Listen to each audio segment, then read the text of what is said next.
पहले अस्पताल में दाखिल हो जाते थे। पत्नी को और परेशानी उठाना पड़ा। इधर छोटे छोटे बच्चे लोग, दूसरी तरफ पति का ऐसे कमजोर मेंटालिटी।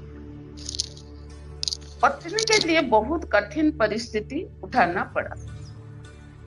पत्नी अपना प्यार और सेवा भाव से पति का अंदर ताकत भर गया। एक बार पति को यूरिन इन्फेक्शन हुआ। पत्नी अपने पति को बड़ा अस्पताल में दाखिल कर दिया और अपने छोटे छोटे बच्चों को लेकर के क्या किया ना, पिताजी का वहां चला गया। पिताजी अपने लड़के को ऐसी अवस्था में देख करके क्या किया ना, अपने बड़ा लड़का को जमाई के पास भेज दिया। उधर पत्नी का अवस्था देख करके उनका घर वाले ने उनको पास में ब्रह्मा कुमारी आश्रम पर ले गया। वहां का वातावरण, वही लोग का पवित्र आचरण, शुद्ध भोजन, पवित्र ज्ञान उनके ऊपर में बहुत प्रभाव डाला। ये एक दिन आश्रम गए और वही दिन वो कुछ मुरली, कुछ किताब, मैगजीन लेकर के वो अपना जगह पर चल बसे, क्योंकि उनका पति अस्पताल से लौटकर आ गए थे और घर में बैठ करके मुरली पढ़ना शुरू कर दी। पत्नी क्या किया ना, घर में बैठ करके मुरली पढ़ना शुरू कर दी। किताब सबको ये क्या किया ना, पुंखन भाव से पढ़ना शुरू कर दिया। तो उनके आचरण में परिवर्तन आया। पति महसूस किया उनकी पवित्र आचरण पति को परेशानी कर दिया। पत्नी धीरे धीरे पवित्रता व्रत को धारण की, शुद्ध भोजन करना, ज्ञान को बंटन करना, मुरली पढ़ना शुरू की। भक्ति पूजा पाठ छोड़ना देख करके पति को बहुत परेशानी आ गया। पत्नी के आचरण पति को अच्छा नहीं लगा। पति पत्नी को मारना शुरू कर दिया। पत्नी परमात्मा को पाकर बहुत खुश में थे।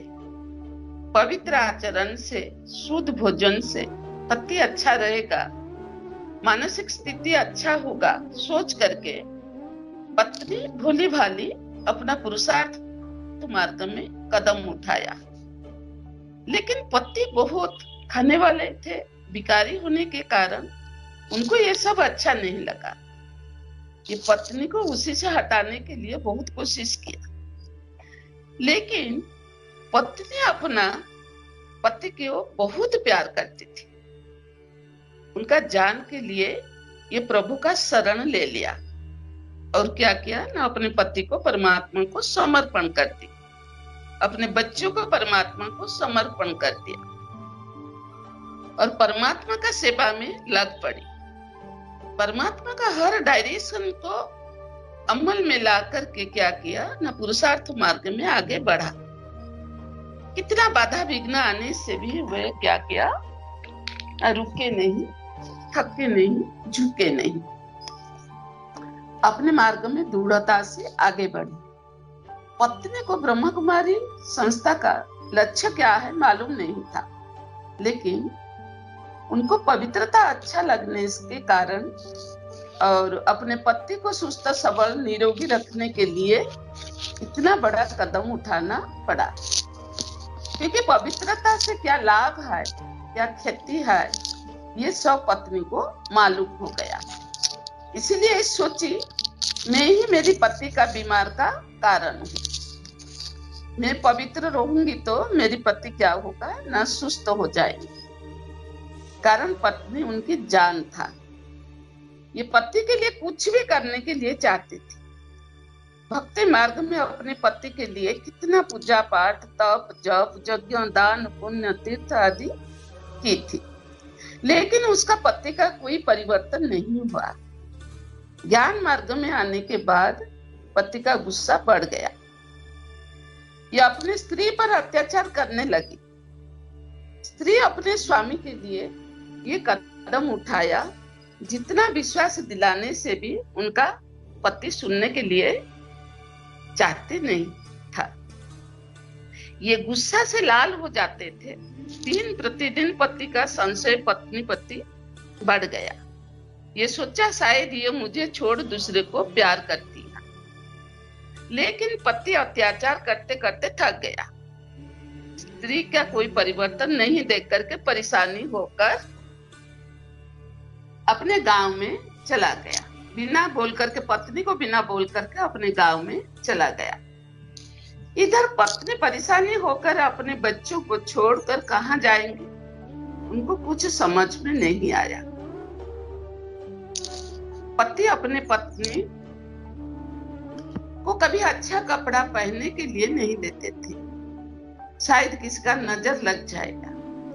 कहाँ घूमने नहीं देते थे, कहता था तुमने कहाँ नहीं जाना है, मेरे साथ चलना, मेरे साथ खाना, मेरे साथ सोना, मेरे साथ बैठना, मेरे साथ सब कुछ करना। धीरे धीरे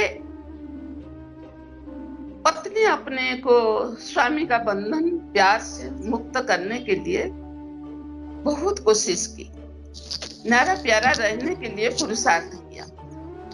कभी पति टीवी भी देखने के लिए पत्नी को देते नहीं थे। आखिर पत्नी के परिवर्तन को देखकर पति ने बोला, तुमको जो करना है घर में बैठकर करो। पत्नी बहुत आज्ञाकारी थी। गृहस्थ में रहकर यह सब कुछ करने के लिए वो राजी था, क्योंकि उनकी मतलब नहीं था पति बच्चों घर परिवार को छोड़कर कहां जाकर पुरुषार्थ करने के लिए। यह हरदम सोची जो हो जाए मुझे घर गृहस्थ में रहकर पुरुषार्थ करना है। आग भी सुलझाना, नारी भी बचाना, पुरुषार्थ भी करना है, परिवार को भी बचाना है। स्वामी को खुशी करने के लिए पत्नी ने कभी अच्छा साड़ी नहीं पहना, ना किसी के घर को घूमने गए हैं, ना अपने पिताजी का वहां गई, ना कोई स्वामी विरुद्ध में काम किया। उधर पत्नी को रोज अमृत बेला उठना, रोज दोनों समय मुरली पढ़ना, सत्संग करना, दूसरे को ज्ञान बांटना देखकर पति देखा, पत्नी ने उनका बात को तो सुन लिया, घर में तो रह गया, लेकिन जो सुबह उठा, अमृत बेला उठा, मुरली दोनों टाइम पढ़ा और भोजन शुद्ध खाना शुरू कर दिया, वो पति को अच्छा नहीं लगा। लेकिन पवित्रता, शुद्ध भोजन, क्लास, अमृत बेला उठना, वो सब पति को अच्छा नहीं लगा। लेकिन वो देखते हैं पत्नी तो अपनी बात सब सुनते हैं, कहाँ नहीं जाते हैं, लेकिन घर में इतना परेशानी करके रखे हैं। पति जब गांव से लौटा, साथ में अपना भाई को लाया और उनके सामने पत्नी का शिकायत किया।